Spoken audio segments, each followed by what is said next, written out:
Hello, ഇത് നമ്മുടെ ആറ്റാൽ പൊങ്കാലയുടെ തലേ ദിവസമാണ് പോയത്. അതായത് ഉത്സവം തീരണേന്റെ 9ാമത്തെ ദിവസം പോയതിന്റെ കാഴ്ചകളാണ്. ഞാൻ ആദ്യമായിട്ടാണ് ഉത്സവത്തിന്റെ തലേ ദിവസമൊക്കെ പോകുന്നത്. അവിടെ ചെന്നപ്പോഴത്തേക്കും കാണാനാണെങ്കിൽ ഇഷ്ടംപോലെ കാഴ്ചകളും ഒരുപാട് ആൾക്കാരുമാണ്.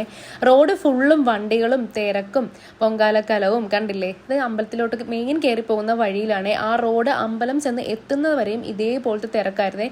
തിങ്ങി ഞെരുങ്ങിയൊക്കെയാണ് നടന്നു പോയത്. ഒരു രക്ഷയില്ല. അമ്പലം എത്തി അമ്പലത്തിനകത്ത് ആ കോമ്പൗണ്ട് കണ്ടപ്പോഴത്തേക്കും അതിന്റെ അപ്പുറം അത്ഭുതം തോന്നി കേട്ടോ. ഇത് കണ്ടില്ലേ, തലേ ദിവസമേ ദൂരത്തു നിന്നൊക്കെ വന്ന ആൾക്കാരാണ് പൊങ്കാല അടുപ്പും പൊങ്കാല കലവും സാധനങ്ങളുമായിട്ടൊക്കെ ആ മണ്ണിൽ തന്നെ ഇരിക്കുന്ന അമ്മയുടെ നടയിൽ പൊങ്കാല ഇടാൻ വേണ്ടിയിട്ടാണ് കേട്ടോ ഇത്രയും തിരക്കുകൾ. ഞാൻ ഇവിടുന്ന് പോയപ്പോഴേ വിചാരിച്ചതാണ് തലേ ദിവസം പോകുമ്പോഴത്തേക്കും ഒന്ന് തൊഴണം, നടക്കകത്ത് കയറി അമ്മയ്ക്ക് നാരങ്ങ വിളക്ക് കത്തിക്കണം എന്നൊക്കെ. പക്ഷെ അവിടെ ചെന്നപ്പോഴത്തേക്കും ഇതാണ് അവിടുത്തെ അവസ്ഥ.